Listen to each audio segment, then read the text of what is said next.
कि एक होता है वैदिक एस्ट्रोलॉजी और एक होता है लाल किताब एस्ट्रोलॉजी, ये दोनों है क्या, डिफरेंस क्या है?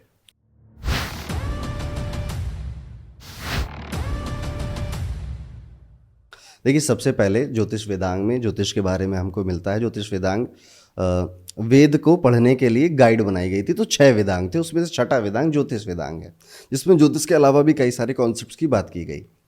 पर ज्योतिष के नियमों को बहुत ज़्यादा डिटेल में वहाँ पे नहीं लिखा गया था। ओके। फिर एक ऋषि आते हैं, पराशर ऋषि। उन्होंने एक बहुत अच्छी किताब लिखी, बृहत पराशरी होरा शास्त्रम। ठीक है, वहाँ पे एस्ट्रोलॉजी को, जो वैदिक एस्ट्रोलॉजी जिसे आप कहते हो, वो बुक है जहाँ से निकलता है सब कुछ। ठीक है, जहाँ से सारा ज्ञान। उसके बाद काफ़ी सारी किताबें, रत्नाकर, फलदीपिका, ये सारी किताबें आईं। लाल किताब बहुत अर्ली है, अभी आई है 1940 के आसपास। ठीक है, तो लाल किताब का बेसिस क्या है, वो किस बेसिस पे बनी है? तो वो वैदिक एस्ट्रोलॉजी के बेसिस पे ही बनी है। अच्छा। हाँ, जैसे केपी ज्योतिष आप सुनते हैं, कृष्णमूर्ति पद्धति, ठीक है, ये भी वैदिक से ही बनी है। आप जितने भी एस्ट्रोलॉजी के फॉर्म सुन रहे हैं, देख रहे हैं, इनका बेस वैदिक ही है, वैदिक चार्ट ही है। अब क्या है, लोग आए, स्कॉलर्स थे, उन्होंने रिसर्च करी और अपना कुछ नया बनाया। पंडित रूपचंद्र जोशी नाम था जिन्होंने लाल किताब को लिखा था। ठीक है, ये लुधियाना के आसपास के थे और ये अरबी में या उर्दू में लिखा करते थे। ठीक है, जो मेन ऑब्जेक्टिव लाल किताब का था कि astrology which is a tough subject for layman, उसको सिंपल कर दो, ओके। कि हर एक आदमी समझ जाए। तो जैसे आप वैदिक एस्ट्रोलॉजी में देखोगे तो 12 अलग अलग लग्न होते हैं, मेष लगन, वृषभ लगन से लेके मीन लगन तक। पर लाल किताब में सिर्फ एक लग्न होता है, दैट इज मेष लगन। अच्छा। उसमें आपके कोई और लग्न नहीं होता। तो ये सिंप्लीफाई किया गया है वैदिक एस्ट्रोलॉजी को। लाल किताब में राहु 4th हाउस में है, तो आपके घर के सामने डंपिंग ग्राउंड होगा, आपके घर के पास रेलवे ट्रैक होगा, आपके घर के पास पब्लिक टॉयलेट होगा। जुपिटर आपका अगर 6th हाउस में, मामा आपके रिच होंगे। आपका मंगल 8th हाउस में, तो आपका भाई से एज गैप आपका 4 या 8 साल का होगा। ठीक है, तो इस तरह की इंटरेस्टिंग उसमें प्रेडिक्शंस बताई जाती हैं। ठीक है, और लाल किताब फेमस हुई क्यों? लाल किताब मेजरली फेमस अपने उपायों के लिए हुई है।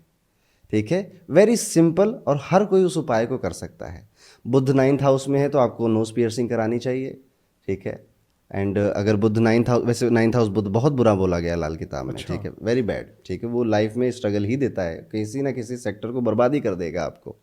ठीक है, तो उसके लिए आप नोज पियर्सिंग कराएं, 96 डेज तक सिल्वर की नोज पियर्सिंग कराएं, उसके बाद उसे जल में प्रवाह कर दें। ये बहुत अफोर्डेबल रेमेडी है जो हर कोई कर सकता है। ठीक है, तो लाल किताब पॉपुलर इस वजह से होने लग गई थी। ठीक है, तो लाल किताब एस्ट्रोलॉजी ऐसा नहीं कि कुछ नई चीज़ है, ये वैदिक एस्ट्रोलॉजी का एक ओवर सिंप्लीफाइड वर्जन है। ठीक है, और इसमें बड़े भयानक भयानक उपाय लिखे होते हैं। ठीक है, जैसे कि एक उपाय है इसमें कि 4th हाउस में सैटर्न है, तो आप जितना शराब पियोगे उतना ग्रो करोगे, अच्छा। जितना अल्कोहल कंज्यूम करोगे उतना ग्रो करोगे। ठीक है, तो एक ही प्लेसमेंट के लिए अल्कोहल पीना अलाउ किया गया है लाल किताब में, वो सैटर्न 4th हाउस के लिए। ओके। सो ऐसे ही और हैं कि आप, जैसे जुपिटर है आपका, ठीक है, 11th हाउस जुपिटर है या 6th हाउस जुपिटर है, 8th हाउस जुपिटर, आपको कपड़े दान नहीं करने चाहिए, अपने पहने हुए कपड़े। अगर आप अपने मेड को दे रहे हो, सर्वेंट को दे रहे हो, तो उससे 10-20 रुपए ले लो। अच्छा। ठीक है, तो वो फ्री का दान नहीं हुआ। ठीक है, सो इस तरह के बड़े अजीब अजीब, लेकिन इन सब के पीछे लॉजिक है।